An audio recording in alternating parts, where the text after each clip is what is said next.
Hello મિત્રો, આપણે અત્યારે પહોંચી ગયા છીએ વાડીએ. આ છે સાઠિયું. આની માટે આપણે ઓળો શેકવાનો છે આની માથે.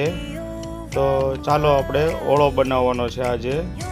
રીંગણાનું ભડથું, ગુજરાતીમાં હાવ શુદ્ધ દેશી ભાષા ભડથું. આ છે આપણા ગોરખીના રીંગણા. તળાજા તાલુકાના ગોરખી ગામના રીંગણા વખાણાય છે. આવી રીતે છરિયાથી હોલ પાડી દેવાય એટલે અંદરની સાઈડમાં આપણો ઓળો છે ને એ પરફેક્ટ શેકાઈ જાય, એટલે અંદરથી કાચો ન રહે. એટલા માટે આવી રીતના હોલ પાડી દેવાના.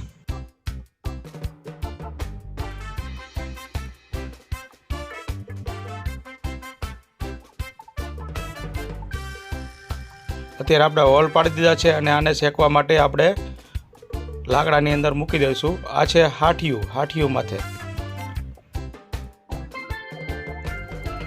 આપણે રીંગણા હાઠિયુંમાં મૂકી દીધા છે લાકડાની અંદર શેકવા માટે. હવે આપણે એમાં આગ લગાડી દઈએ એટલે આપણા રીંગણા શેકાવાનું ચાલુ થઈ જાય. તમે જોઈ રહ્યો આગ ફૂલ લાગી ગઈ છે અને આપણા રીંગણા શેકાવા મળ્યા છે. ઓળાના રીંગણા જે છે આપણે મૂક્યા હતા એ શેકાવા મળ્યા છે. અત્યારે ફૂલ દેતવો થઈ ગયો છે ભઠ્ઠાની અંદર.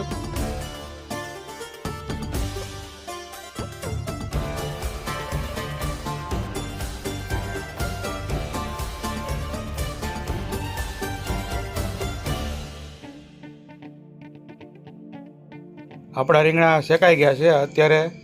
તો આપણે રીંગણાને બહાર કાઢી લઈએ તાપમાંથી. પછી એને આવી રીતના હાંસીએ પકડીને બહાર કાઢી લીધા. હવે એને ફોલવાના છે આપણે.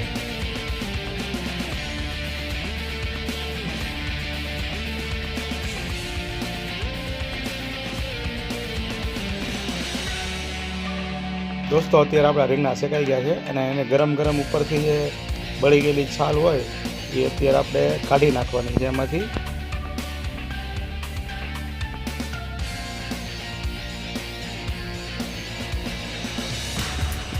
આપણે અત્યારે ઓળામારી ઉપરથી જે બળી ગયેલી છાલ હતી એ કાઢી નાખી છે અને પરફેક્ટલી અત્યારે એકદમ માખણ જેવો ઓળો તૈયાર થવા માટે રેડી થાય છે.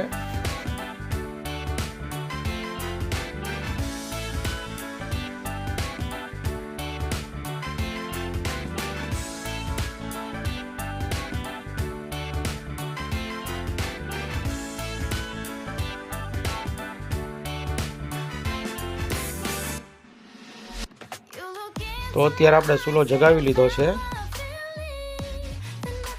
તો આપણે ચૂલો જગાવીને ઉપર તપેલામાં તેલ મૂકી દીધું છે. એની અંદર વટાણા નાખીએ. તો આપણે અત્યારે વટાણા નાખી દીધા છે. હવે ડુંગળીનો વાળો. હવે ડુંગળી નાખીએ છીએ તેલની અંદર. આ છે દેશી ખાણી. તમે ક્યારે પણ જોઈ હશે કે નહીં જોઈ હોય તો કોમેન્ટ કરો. દેશી ખાણીની અંદર આપણે આદુ, મરચાં, લસણ એ અંદર આપણે ખાંડ્યું કહેવાય એટલે પીછું કહેવાય. ડુંગળીને વટાણા ચડી ગયા એટલે આપણે એની અંદર આદુ મરચાં નાખી દીધા છે. વટાણા, ડુંગળી, આદુ મરચાં ચડી ગયું પછી આપણે ટમેટા નાખવાના છે. તો આપણે અત્યારે ટમેટા નાખી દીધા છે.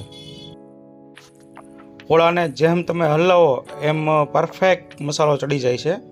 પરફેક્ટ હલાવવાનો મસાલાને. હવે આપણે હળદર નાખશું. આ છે હળદર નાખી દેવાની. થોડી વાર માટે એને હળદરને ચડવા દેવાની જેથી કરીને હળદરની સુગંધ ના આવે. હળદર નાખીને એને ફૂલ હલાવવાનું છે જેથી કરીને હળદર પરફેક્ટ મિક્સ થઈ જાય અને પછી તમારે એનો હળદરનો સ્વાદ આવે. આ છે ધાણા જીરું. હળદર ચડી ગયા પછી ધાણા જીરું નાખવાનું. આ છે ગરમ મસાલો. લવિંગ, બાદિયા નાખીને ગરમ મસાલો હાથે ઘરે બનાવેલો છે. હળદર, ધાણા જીરું, ગરમ મસાલો સરખો અંદર મિક્સ થઈ ગયા પછી આપણે હવે મરચું નાખવાનું છે. તો આ જોઈ લો, મરચું આપણે નાખી દીધું છે.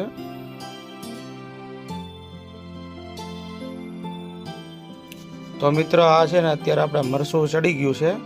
પરફેક્ટલી હલાવવાનું અને ફૂલ મિક્સ કરવાનું એટલે મરચું, હળદર, ધાણા જીરું બધું ફૂલ પરફેક્ટ મિક્સ થઈ જાય.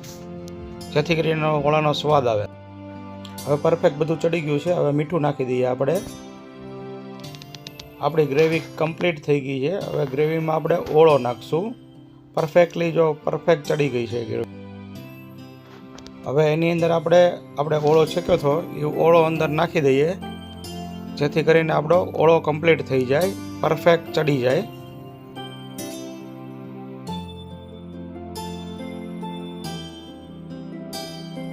આપણે ઓળો તપેલામાં નાખી દીધો. હવે આને છે ને ફૂલ આપણે હલાવવાનો છે, જેથી કરીને ગ્રેવી ને ઓળો ને બધું મિક્સ થઈ જાય, જેથી કરીને આપણે ઓળોનો સ્વાદ બધો ગ્રેવીનો આવી જાય.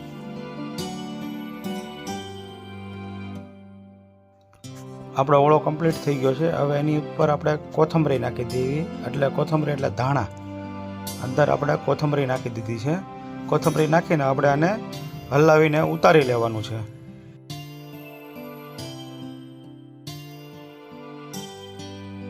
આની અંદર આપણે કોથમરી પાકી ગઈ છે. હવે આપણે આને હલાવીને ઉતારી લઈએ.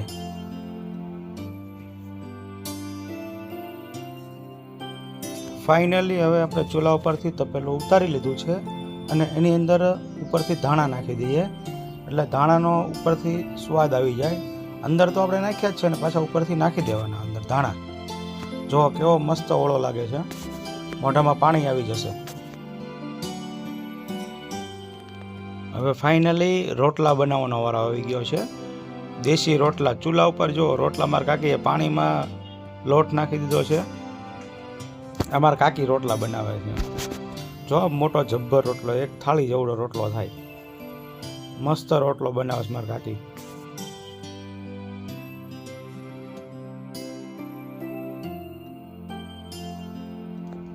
બાજરાના લોટને મસળે છે, એટલે પરફેક્ટ મસળે પછી જ તેને પાણી નાખ્યું. પરફેક્ટ મસળે પછી જ તે રોટલો મસ્ત બને. ખાવાની એવી મજા આવે ને રોટલો તો. પરફેક્ટ રોટ મસળાઈ ગયો છે અત્યારે, તમે જોઈ શકો છો.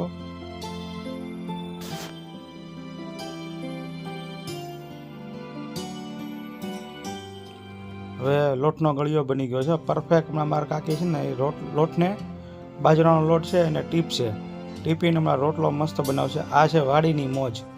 વાડીએ ખાવાનું બનાવવાનું અને ખાવાનું અને મોજ કરવાની. પરફેક્ટ રોટલો જો અત્યારે તમે જોઈ લ્યો છો, પરફેક્ટ રોટલો બને છે. કેવો રોટલો! આવો તો રોટલો તમે નહીં ખાધો હોય. જો આ ફાટ ફાટ અવાજ આવે છે રોટલાનો.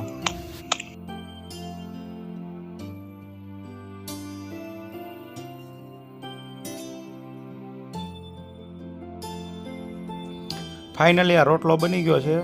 હમણાં મારા કાકી છે ને તાવડીની અંદર રોટલો નાખી દે છે. મોટો જબર તાવડી જેવડો રોટલો બન્યો હોય.